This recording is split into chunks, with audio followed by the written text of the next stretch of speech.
Ladies and gentlemen, it gives me a great pleasure to welcome you here for what I'm sure is going to be a great event at the SEC. And now, to get it all started, magnified to full screen size for your viewing pleasure, the President of Euroheat and Power, Mr. Werner Luch. Good morning, everyone. As President of Euroheat and Power, it's my honor to officially welcome you to our 38th Congress here in this wonderful city of Glasgow. Since they are already setting up the next act, I'm not allowed to stand on the stage at the moment, but I promise I'm right here in the room with you. It's wonderful to see so many of you were able to make it. Thank you very much for coming. I know the team has worked hard to deliver a truly special event. I cannot recall a richer Euroheat and Power Congress program. There are so many outstanding speakers, many coming from outside the sector. I'm sure their fresh perspectives will give us all plenty to think about long after we've gone back home. It's also great to see so many first-time participants with us this year. As our cycle grows wider, so too does our knowledge. Looking to the broader state of our industry, I also see reasons for excitement. When we met for the previous Congress in Tallinn 2 years ago, we discussed the possibility that our sector could finally make it into the center of the European energy policy debate. Today, this is our reality, and it brings a whole new set of opportunities and challenges. As you will hear over the coming days, district energy is a hot topic, not only in Brussels, but in cities around Europe, including Glasgow. The theme of this conference is Experience Tomorrow Today. Let's use these days together to imagine the kind of future we can to create together, to share, to learn, and of course to have some fun. In preparing to serve as your MC today, I did some research to understand what it is that you all have in common. What binds you together? The obvious answer is your shared belief in an idea. As our next speaker knows very well, a great idea is a wonderful thing, but it won't get you very far if you can't get others excited about it.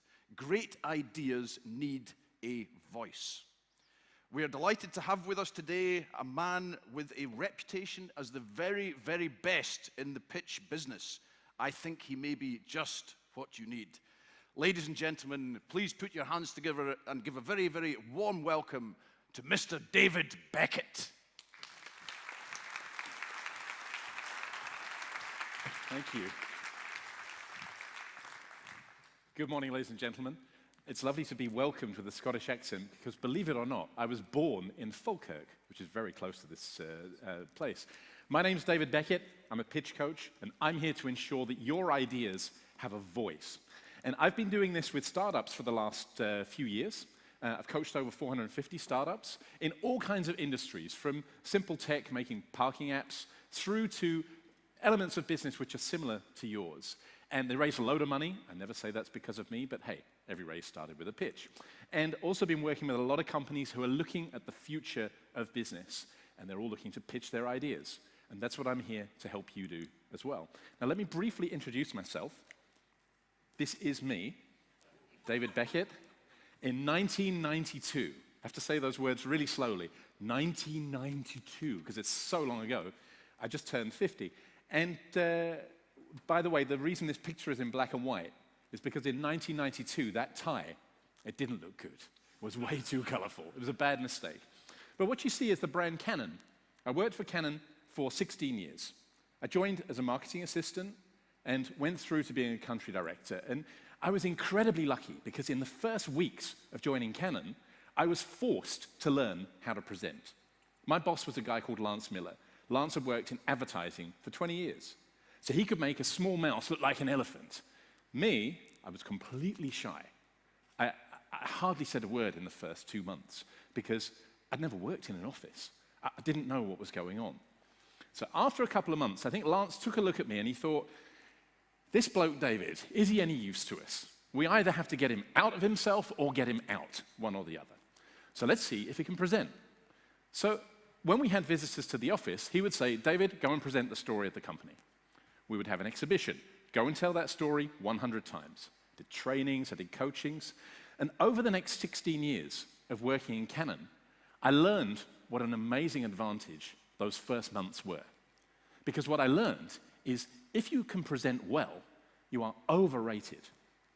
And if you can't present well, you're underrated. Now, is that fair? I think you can debate. Is it true? I know this to be true. I saw it again and again. Now, there is another result of the ability to present.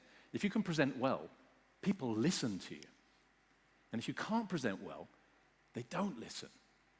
Now, that's a pretty amazing gap based on just one skill, one ability, the ability to present your story. Now, over these 24 years, many things have changed. Thank goodness I'm not wearing that suit. It was green, by the way. Not a good green. Sort of green should never be in a suit. But many things have changed. Technology has changed. Your industry has massively changed. The way we live our lives has changed. But one thing has never changed, and that's the power of a person in front of an audience and their ability to change people's thinking and therefore change their action. And as we get more and more digital in the future, this ability to package your story into short, sharp pitches so that people invite you for further detail, this will get more and more essential. Now, the thing that bothers me at night is what if there are talented people with great ideas, and I believe there's a lot in this room, that could change lives. Your industry could literally change lives. But what if you're not heard? Have you ever had an idea and nobody listened? It's a horrible feeling. I don't want anybody to have that feeling. I've had it myself. It burns you inside. I want to give everybody the tools so that they can tell their story in a way that the audience sits up and listens and takes action. So I believe that great ideas need a voice. That's what we're here for today. Now, this is a do workshop, so not just a think session. So when you see this slide, I'm going to ask you to do something. Now, don't worry. I'm not going to ask you to come up here and pitch. It's okay. I'm sure there's one or two people saying, oh, thank goodness for that. But what I'm going to do is get you to do a couple of little quick pitching exercises where you just pitch to somebody else, ideally somebody you don't know. You just stand up, think of something, stand up, tell it, and get a little bit of feedback so that we can get a bit active with this whole thing of pitching because we're not taught it in schools.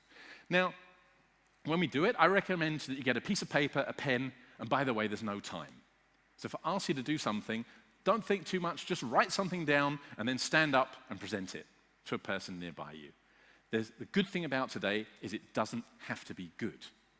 You're just trying something out. Doesn't matter if it's good, right? You're just going to find out if there's a word, a sentence, a phrase that makes sense to people. All right, now the first action step doesn't need any time or any paper or any pen. And what I'm going to ask you to do is pitch yourself in 30 seconds to somebody you don't know. By the way, the clock's going to start in just a few seconds. So what you're going to do is you're going to stand up, pair up with somebody who's maybe next to you, or ideally somebody you don't really know. Just quickly find somebody that you can work with, and you're going to see the clock running, 30 seconds. When the clock finishes, you have to stop. Okay, that's the rule. It's the only rule there is, the only instruction. 30 seconds, and then stop. I will yell, stop! And then you switch over. So for example, if the two of you were pitching together, you would pitch for 30 seconds to him, clock stops, and then I reset the clock, you pitch again. Okay, now when the 30 seconds are over, make sure you switch. And by the way, in case you're looking for any other instructions, there aren't any. I lost them on the way here. So let's do it. Please stand up on your feet, because always pitch standing up, and find somebody, ideally that you don't know, but don't worry, just be practical. Find somebody you can team up with. If you don't have somebody, put your hand up. If you aren't paired up with somebody, put your hand up so somebody can find you. And Clock is going to start in just a few seconds. So if you're not paired up with anybody, put your hand up. Okay, I'm going to set the clock. Here we go. 5, 4, 3, 2, 1, and pitch.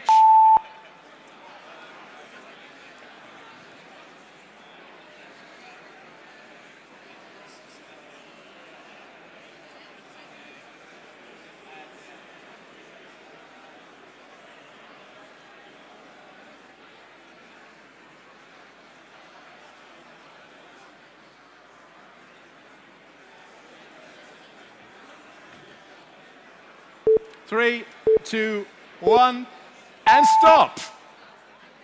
30 seconds goes real quick, right? Just stop. I'm going to reset the clock. Now the other person pitches back. Okay? You ready?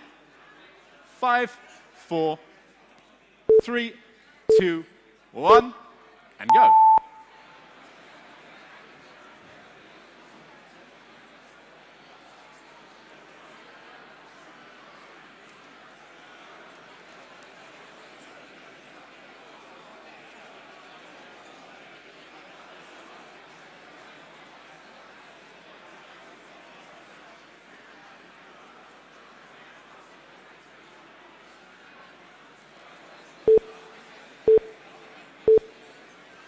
Okay, take your seats and let me tell you what we've been doing.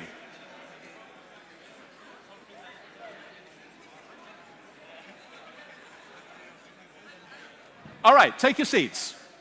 Now, by the way, I have a promise for you.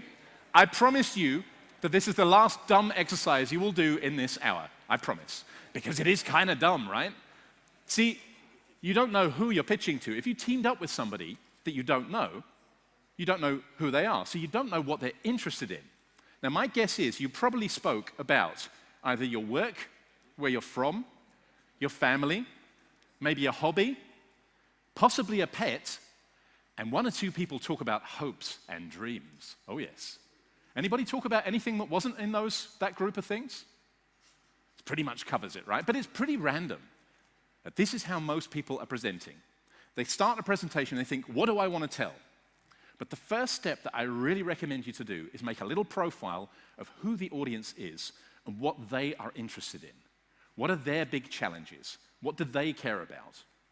Because as soon as you do that, you change your mindset. You change from, here's a story I want to tell, to how can I get these people to take the action that I want them to take? How can I tune into what they care about? Now, the second thing is, I didn't tell you why you're pitching. I didn't say to you, convince the other person that you're really professional, or convince the other person you're really interesting outside of work. I simply said pitch, but that's also how most people are presenting. So I would really recommend to, before you make any presentation or pitch, just be very clear on what the outcome is that you want to happen. I presented over 1,000 times in Canon. At least 900 of them, I can't honestly say I knew why I was presenting. I was just sharing information. But I wish I had been clear on what I wanted those people to do, so I could have asked them and given them a call to action. Now, if you know who you're pitching to and why you're pitching, it becomes so much easier to know what to pitch, what to say. Get these two things right, and that will always guide you for what to say. Quite often, people who I coach say to me, I'm not sure, should I say this or should I say that? And I always go back and say, who's the audience? What's the objective? And they always, without fail, find the answer to that question. So these two, audience and objective, are your two guiding lights of any pitch and any presentation. Now, what does it take to be a good pitcher? There is a misunderstanding about this. People think it's all about inspiration, but it's not. There's about 0.1% of people who can stand up here and go, ta-da. For the rest of us, it's just work. It's just work. There's just a set of processes and a set of steps you need to take to make a great presentation. The problem is they don't teach us this at school. We don't get much help with this. So I'm going to give you a bunch of tools because you need tools to be able to work through this. And in this short session, I'm going to give you the 3 best pitching tools I've ever found. Okay. These are the best, potentially the best on the earth. I don't know, but at least the best I've found. And here's the first. This is the most frequent pitch you'll ever make. In fact, you're going to make it many, many times since yesterday evening and before you leave. It's what people tend to call the elevator pitch. You're going to meet people and they say, hey, what do you do? And then you tell them. But can I just ask, has anybody actually pitched in an elevator? Put your hand up if you've ever pitched in an elevator. 1, 2, 3, 4. It's normally about 3 to 5%. In startup world, they really like to say, yeah, I've pitched in an elevator. But normally, it's about 3 to 5% of people. So, as of now, the elevator pitch is history. Please welcome the handshake pitch. And by the way, imagine making that handshake pitch. What you need to know, by the way, the only bit of politics in this whole talk, when Hillary gave him her hand, she had 5 fingers. But when she took it back, there were only 4. You cannot trust that guy, I tell you. Anyway, so the handshake pitch, last bit of politics. A handshake pitch. I'm going to give you a formula for a handshake pitch. It's 25 seconds. Now, 25 seconds is already pretty long. There's 4 sentences. The reason I'm giving you this is because this is what happens to me. Often, I go to these kind of events, and you say, what do you do? And people haven't really had a chance to think it through. So one of 2 things happens. One is they say, oh, yeah, what do I do? Well, you know, I do a lot of things. It's quite complicated. Now, if someone says to you, it's complicated, how do you feel? Do you feel, oh, brilliant. Oh, I'm really happy because, you know, I don't have complication in my life. I need to solve yours. So let's see if we can solve your complication. No, what you think is, oh, goodness, this is going to take forever. Would it be rude if I go and talk to that person? The other thing that happens is that people tell you everything they do. They tell you what they do, more of what they do, more of what they do, and so on. Now, I don't blame people for this because nobody's giving you tools to manage this process. That's what we're going to do now. 4 sentences. Here it is. The first one is indeed what you do, but keep it short. So just to give you a quick example, in my case, I say, I'm a pitch coach.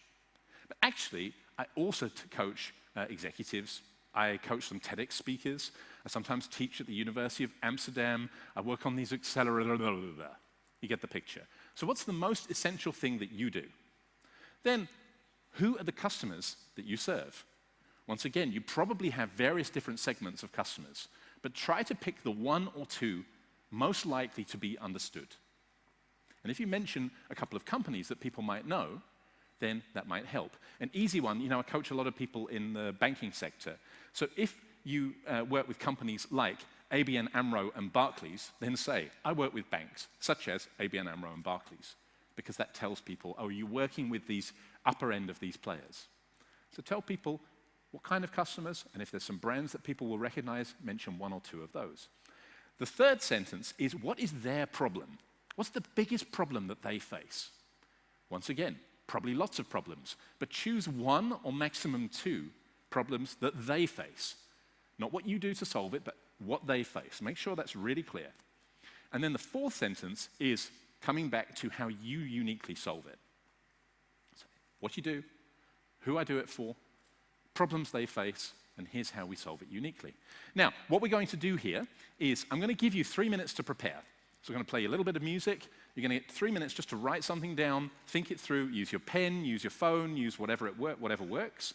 Feel free to take a photograph of this. I'm delighted if this gets shared, because I think this is a tool that everybody needs. And I'm going to set the clock for 3 minutes. I'll tell you why I set the clock all the time a bit later on, because there's a very good reason. And 3 minutes to prepare, and then we're going to do the same exercise. You get up, you present it to somebody, and you get feedback. I'll tell you about the feedback in a minute. But let's just start those 3 minutes to prepare.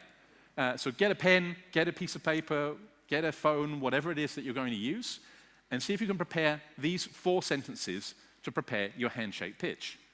Clock is already ticking, and we'll play a bit of music while you're doing it. So if you'd like to stand up, and once again, find somebody, ideally somebody you didn't work earlier on with, but it doesn't have to be somebody different. Find someone, and let's share a pitch. And before you start, I want to give you some instructions. So please stand up, find somebody, and then wait, okay?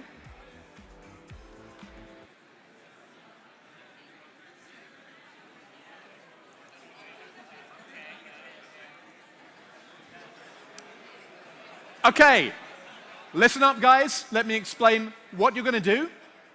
So I'm going to give you about 5 minutes. So you got 5 minutes, and in those 5 minutes, one person pitches, and the other person gives some feedback. And that feedback should be, which one thing stood out? Which thing caught your attention? Which was surprising, or which made sense to you? So which one thing stood out? And if there was something you didn't understand, then tell them. If you understood everything, then just say, and it was perfectly clear. But if there was something which you didn't understand, an acronym or a phrase or a concept, then explain that as well. You know, we pitch a lot of times, we never find out what works. So this is your opportunity. So here we go. You got 5 minutes, and within those 5 minutes, one person needs to pitch and then feedback, and then you switch and pitch and feedback, all within 5 minutes. Okay? So within around about 2.5 minutes, you need to make sure that you switch between the two of you. All clear? If any questions, you just have to shout, and otherwise, let's give it a shot. You have 5 minutes.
Time.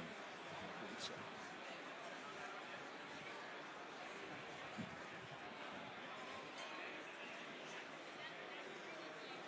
Just going to grab some water while they're working.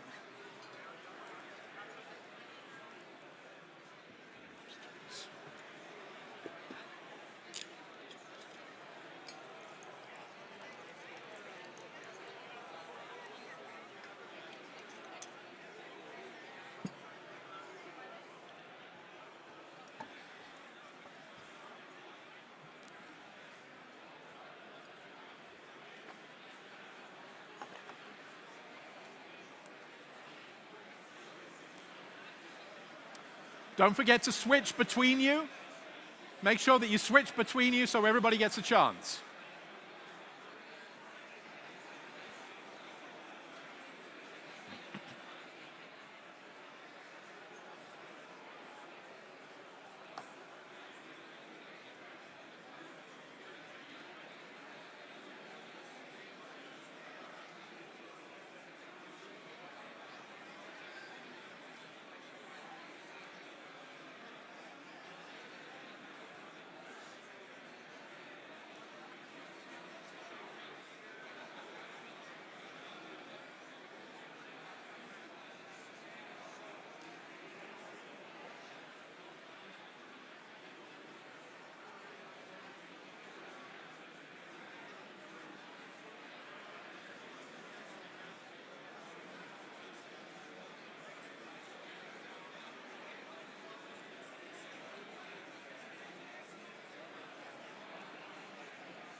1 minute to go.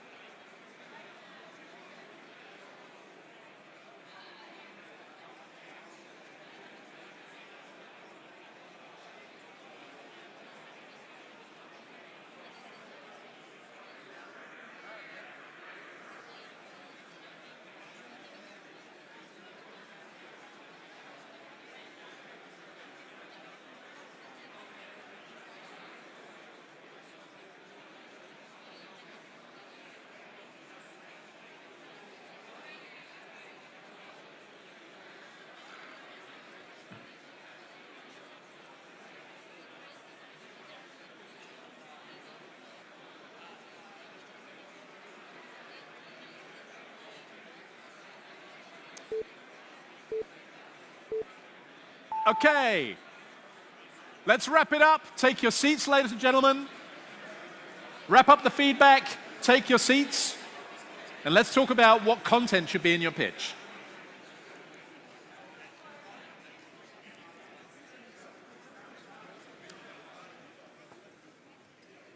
All right. Now let's talk about how do you create a storyline for your pitch. If you're making a presentation, it doesn't matter if it's 1 minute, 1 hour, or anything in between. You need to have a basic overview of what are the big things I'm going to talk about. And my advice is to stop and don't open PowerPoint. Let me explain why. And by the way that I used to make presentations 15 years while I worked in Canon was I would think, I've got a presentation, let's make the slides. Sound familiar? Make the slides, make the slides, make the slides, work on the slides till 1 o'clock in the morning, following morning, quick check of the slides, and present. Sounds familiar, right? So let me explain why this is really difficult. You make it really difficult for yourself. I did for 15 years.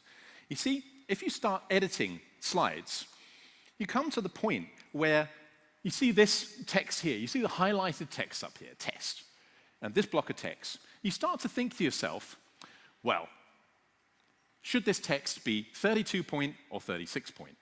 Should it be left aligned or right aligned? Should it be bold or should it be simple text? Shall I make it a headline just like the action step? Is this picture the right one? Maybe it should be on the left-hand side, not the right-hand side, and so on. You get the picture. Now, these are important decisions to make about slides, about making sure that visuals support your story, but they have nothing to do with creating your storyline. So I have a revolutionary tool that will help you save about 20 to 30% of your time every time you make a presentation for the rest of your life. I'm here to give you days of your life back. It's a good job you came along. Okay, it is called the Post-it note. So simple is it. If you use Post-it notes to build your storyline, it will become so much easier to build your slide presentation. And let me explain what I mean. So getting the story straight first and then creating graphics is so much more efficient. You stop doing this flip between what's the storyline, should the text be 36 point? What's the storyline, should this be bold? Which creates an inefficiency. You know, it's multitasking at its worst, actually, because you constantly get distracted between the two. Now, if you separate these processes out, storyline first, slides second, that's what will save you 20 to 30% of your time every time you prepare a presentation. Now let me explain how it works. You brainstorm, you get the ideas out of your head. So think to yourself, what are all the things I could tell to these people about my subject? Got a presentation coming up, what could I think about that I could talk about? Ideally, do this with a couple of people in your team, so you get some different ideas about the building blocks of your story. Then, at a certain moment, like any Post-it note brainstorm, you start to cluster. You start to remove the duplicates and you take the big ideas, throw away the stuff that doesn't matter so much, and finally, you'll come to a set of chapter headings. Chapter headings would be the basis of your presentation. Let me show you what that might look like. So first, the brain dump might look something like this, which is pretty random. It's a lot of thoughts. But here what you'll notice, and I'm going to give you these building blocks in just a moment, you'll see on the left-hand side, it says pain, product, product demo, uniqueness, business model, team, and so on. These are some of the pieces of content that could be part of your presentation. And however, if you try to make a presentation out of this, it's almost impossible. But to be honest, this is how your brain looks when you sit down and open PowerPoint today. Okay? You need that process to cluster, reorganize, and finally come with chapter headings like this.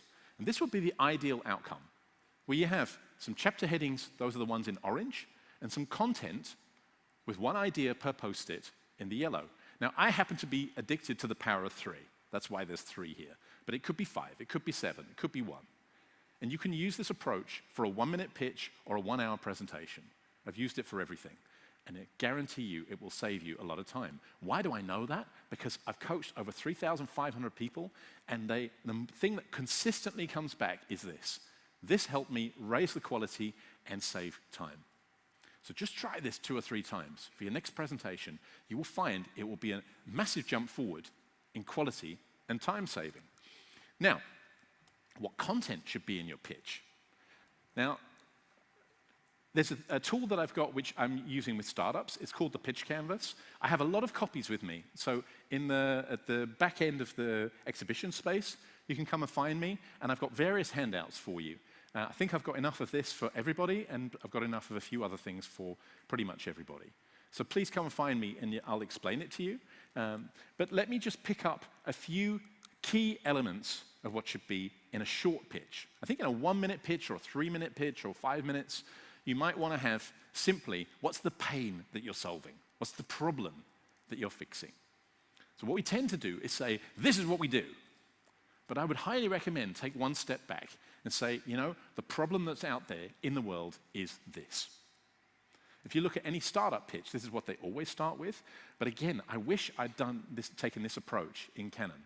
I wish I had spent those 1,000 presentations saying, the problem we're trying to fix is this. Problems are universal. Products are specific. If you don't have industry knowledge, you might understand the problem anyway, and you might be brought along with the story. So clarify the pain. Then the next thing is, of course, your product. What's your proposition?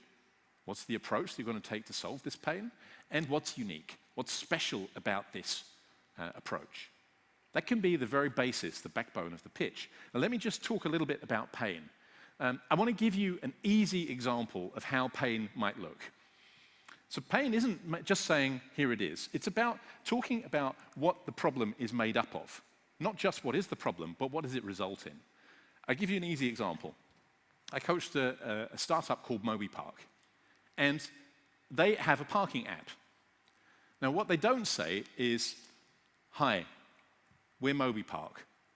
Parking's difficult. We've got an app for that. Because that would be pretty boring, right? What they actually say is, can you imagine it will take you, on average, 20 minutes every time you look for a parking space? Now, what does that result in? It means that there are millions of people all around the world driving around in circles trying to find a parking space. While they're driving around in circles, they can picture their family sitting down to eat where they should be. They can picture their friends just having their first drink as the game that they've waited all season kicks off. And meanwhile, they're driving around in circles, they can't find a parking space, and it drives them nuts. That's a parking problem. So how can you make the problems that you solve connect with people on a human level? How can you bring it to a human level so that they are brought along with your story?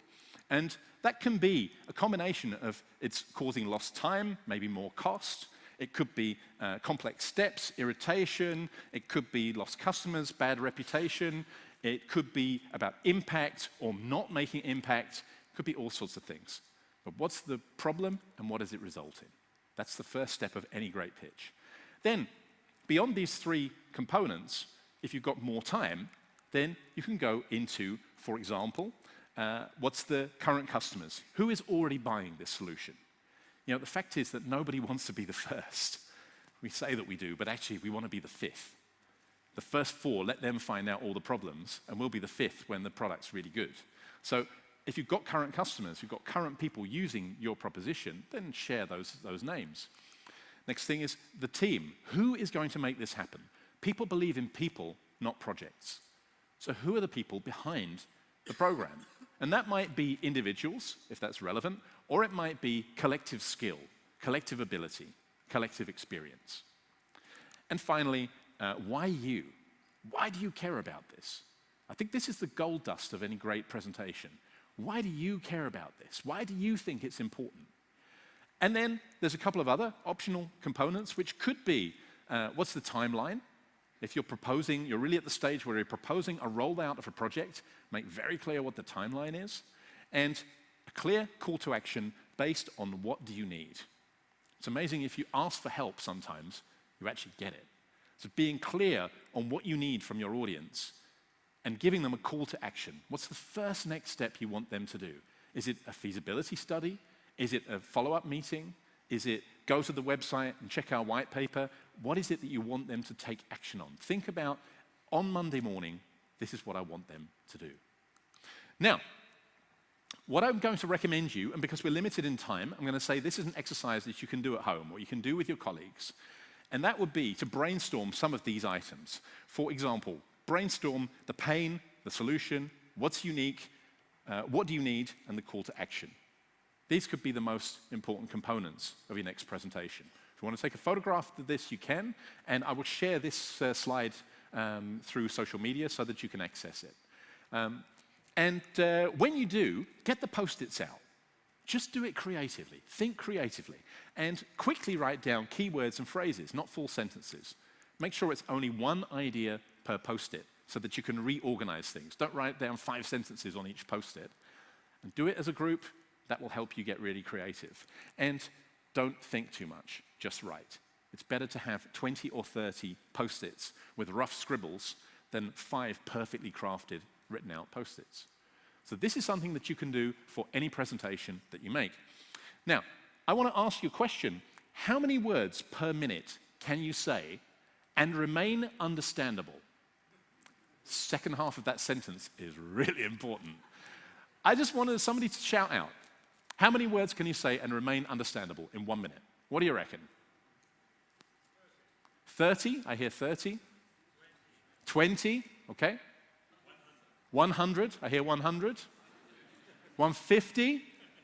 Any bidding higher than 150? Okay, let's do this easy. If you think it's more than 150, put your hand up. If you think it's more than 200, put your hand up. If you think it's more than 300, I don't think we've got any brave people on that one. Okay. There is some science that says that you can listen at about 150 words per minute, maximum. Now, this is important because you can read at 260 words per minute. You can read much faster than you can listen. Most people think it's the opposite way, but it's not. You can read much quicker. Now, what does that mean? What that means is, if you have a slide with a lot of text, what will happen is the brain of the audience very intuitively thinks, what can I do quicker? And it thinks, oh, I can read quicker. So it goes off and reads. But there's a basic problem. We cannot read and listen at the same time. So what happens is, if there's, say, 200 words or 150 words on the screen, the person goes off and reads for about 40 seconds. And after those 40 seconds, they come back to the person who's presenting and they think, what were they saying? That happens a lot. Now, the task is to take your content and put words on the screen that really matter. If you're sending something to read, put lots of words. But make 2 presentations, one that you present and one that you send. The one that you send is to be read at 260 words per minute. And the one that's being listened to is to be listened at about 130 to 140 words per minute. That's the optimum for a short presentation. If you're making a longer presentation, you might want to be that little bit quicker. The way to test this is just write out the first minute of your presentation. See how long it takes you to say it. And this is why the clock is always ticking, because everyone has a different idea of what time means. Everyone's got a different of what time means. So if you're given a 10-minute presentation slot, one person will take 5 minutes, another will take 15, because we don't have a fixed idea of what time means. So you need to feel that, because people get frustrated if you take too much time. All right, now, let's say you've brainstormed your content. How are you going to make a great opening to your pitch? Now, why is making a great opening? It's just a third tool, and it's also equally essential. Why is making a great opening so important? The first 20 seconds buys attention. The first 20 seconds buys you attention because people have made a decision that they will listen, but everybody's got something more interesting to do. The problem is that most presentations start a bit like this. Well, thanks very much. Really happy to be here. Great to see so many familiar faces, and it's a lovely location, isn't it? And I know you've all come from a long way, but I want to tell you about what we've been really working hard on, because me and the team, we've worked day and night. You get the picture. Sounds familiar? Now, I don't blame anybody for making a presentation like this. Once again, we don't get taught this stuff. So that's why I'm here to give you the tools to be able to do it differently. See, what happens is people think about the second thing that they're going to say when the presentation actually starts.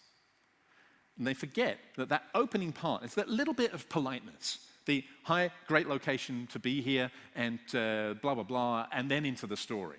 They think that they will remember, but the fact is you stand here, everyone's looking, and stress goes boom. And the brain can fry. Can literally fry. It gets disconnected. And so you start saying things you don't want to say and doing things you don't want to do. Now, my advice is to make a plan for the very beginning. And I'm going to give you a few examples of how you can start your pitch. And then we're going to do a quick exercise whereby you can try it out. I think people are asking themselves two questions, consciously or subconsciously. Is this person professional? Do I want or need to know more? And you can trigger them in two ways. First, being highly professional means having a plan from the first second. You instantly feel whether somebody's prepared or not. You intuitively feel it. But the second thing, do I want or need to know more, you can trigger them into being intrigued to know what's coming next. So you can quantify the problem. I mentioned Moby Park. Actually, what they really do is they say, did you know that it takes 20 minutes, let me take you back. Did you know that it takes, on average, 20 minutes per time of parking to find a parking space? Did you know that 30% of all exhaust fumes are caused by people looking for parking? And can you imagine you're going to spend 1 year of your lives looking for a parking space? We're Moby Park, here to make it more fun, cheaper, and easier to park your car. Now, to be honest, if they come up and they say, hi, we're Moby Park, parking's difficult, we've got an app for that, I think, I don't care, I don't have a car. I live in Amsterdam, I ride a bike. Can't park, take the bus. But if they make this explanation, they say, 20 minutes, 30%, 1 year of your life, I get it. I think, okay, I don't have a car, but that's a problem worth solving. Tell me more. So that's one way. Quantify the problem. Try to get it really clear how many people have this problem. People, cities, organizations, whatever it is. The next thing is show your enthusiasm. Show that you're committed. I'm going to show you a short clip of a startup pitch. It's a guy in front of 400 people presenting, and it's a sustainable project. And have a look at what I mean by show your enthusiasm. How's everybody doing? Yeah, all right. My name is Gert van Vught, and I'm the CEO of Sustainer Homes. 6 months ago, my team and I came together on a shared vision for a revolutionary housing company. In the last 10 weeks, we've secured 165,000 euros worth of seed funding and are looking at a sales pipeline of over 1.5 million euros. Let me tell you how we've completely reinvented the home. So what you see is he's immediately into it. He tells the story. Now, some people find this a bit over the top. And that's true. He's full of energy. If he didn't do it that way, if you know the guy, it would be weird. So everybody's got a different way of showing enthusiasm. But the point is to be into it right from the start. Make sure that they understand I'm all in on this project and that I care about it, and find your way of doing that. The next thing is to simply be professional. Here's another example from a startup. Anything, any place, anytime. Why wait? My name is George, and I'm the CEO and one of the founders of Saddle. And our mission is to make your lives hassle-free by making sure that you can have anything delivered to you, any place, anytime. So if you listen to that story, he simply starts and gives you the promise. Anything, any place, anytime. Why wait? And then he says, this is who we are, and this is what we do, and we're on a mission to do this. Immediately, people are kind of drawn in Because a mission, oh great, we love missions. It's clear what the proposition is, but we don't know how. So we want to know more. So I think he answers those two questions. Is this person professional? Do I want or need to know more? And that's the next action step, the last exercise of this little session. I'm going to give you a couple of minutes to think about your next pitch. Just think about a product or an idea or a concept or a project that you're going to have to present, and just write down the first 2 or 3 sentences. Now, if you're not sure about what that might be, then just present 2 or 3 sentences about your company. This is who we are, this is what we do. Or maybe you want to say, the problem we fix is like this. So try and find a way that would grab people's attention in the opening of a presentation that you either have coming up or that you could imagine giving. I'm going to give you just a couple of minutes to write this down. So just write down 2 or 3 sentences, and then we're going to once again stand up, pitch it, and get some feedback. All right, so write down your opening 3 sentences, test them out loud on someone else, and you got a couple of minutes to write it out, 5 minutes to test it out. Away you go. Clock is already ticking. Okay, last exercise of this session. Please stand up on your feet.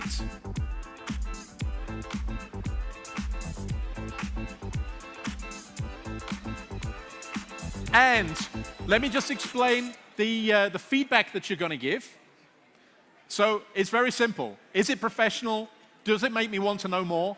And is there one thing that you could say to improve it? So team up with somebody. I'm going to start the clock in just a few seconds. Make sure that you both pitch and get feedback, same as we did the last exercise. Okay? Everybody set? Away you go.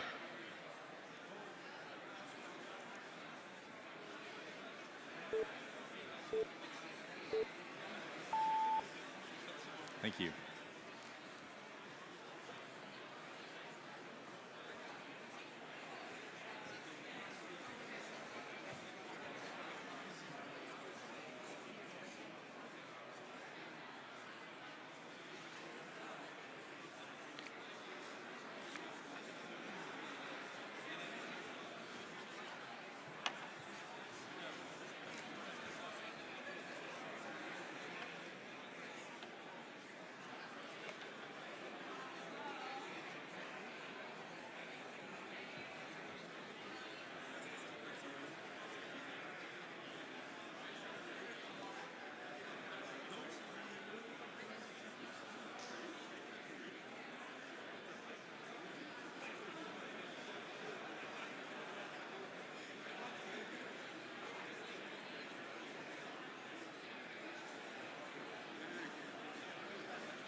You have 30 seconds to go, and then we're going to have a final wrap-up.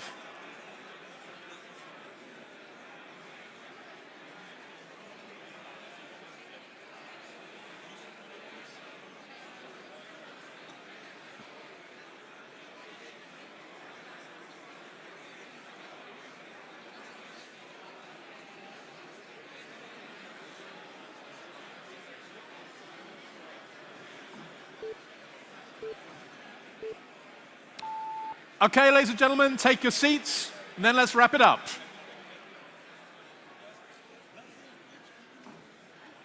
Okay.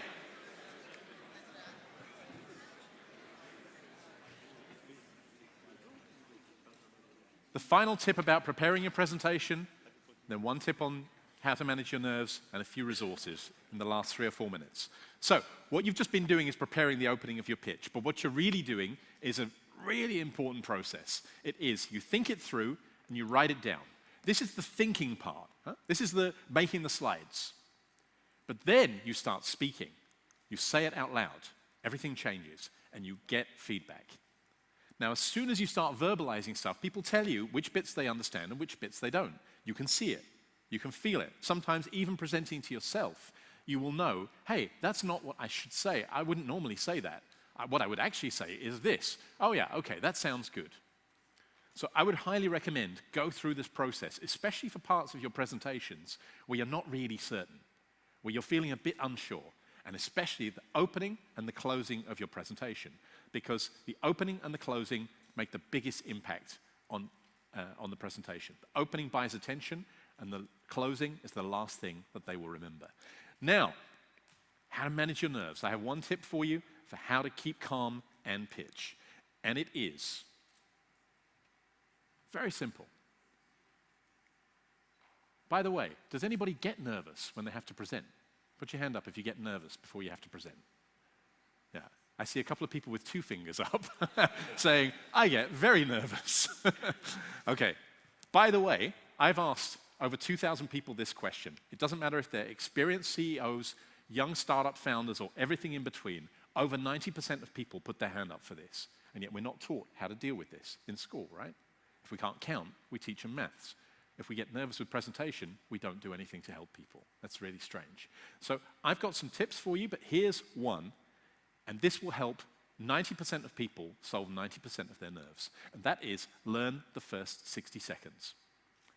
If you just can tell the first 60 seconds, no matter what, you will find that that's your platform for the rest of the presentation. Because when you stand up here, that is a fight or flee mechanism.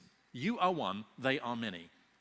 And I've done research on this. So many people have said to me, it's like an out-of-body experience in the first minute of the presentation. I said things I didn't expect to say. I did things I didn't expect to do. And that's because you get this fight or flee mechanism. Your body says, we're under attack. And you get extra adrenaline, and a part of your brain is literally disconnected. You're not fully present in the first minute of your presentation. So learn the first 60 seconds so well that somebody could wake you up and say, what's your first 60 seconds? You say, good morning, ladies and gentlemen. My name's David Beckett, etc.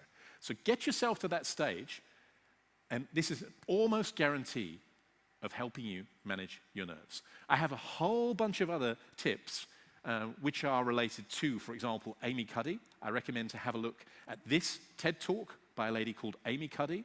It's all about how your body language affects and how your body posture affects your physical structure.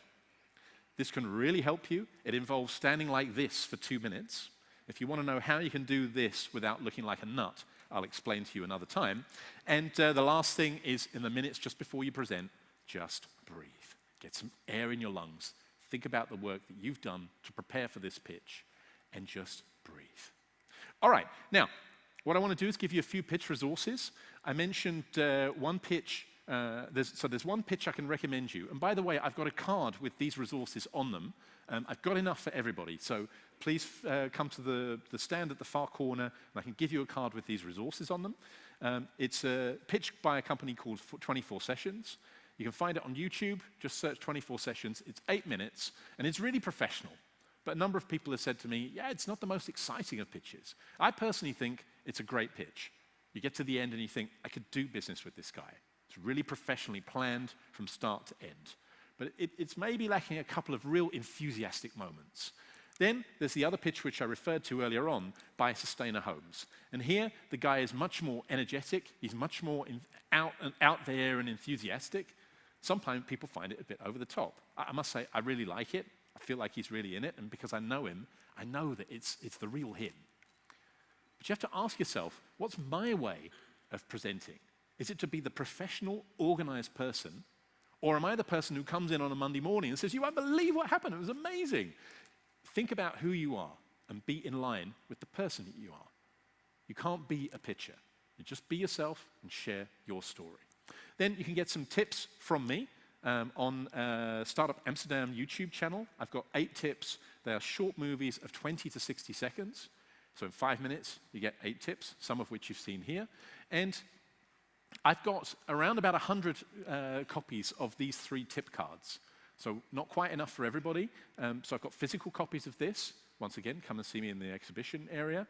5 steps to making your winning pitch, 5 mistakes to avoid, 5 ways to manage your nerves.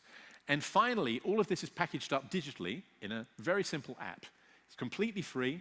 I don't track your movements. I don't sell your data. I don't know how to do any of that. I'm just a pitch coach. It's called Pitch Professional. And there you will get those pitch tips, the pitch examples that I've mentioned, and some others, an explanation of the pitch canvas, and a few other bits and pieces that might help you along the way. So ladies and gentlemen, I'm going to wrap up. You can download the pitch canvas at best3minutes.com or get a printed copy from me later. I'd love to, if you want to share something on Twitter, it's PitchProf. I'm at PitchProf. And if you want to connect with me on LinkedIn, I'd love to hear from you.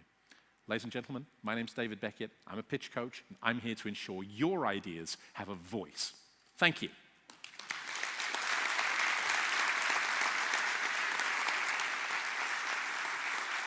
So,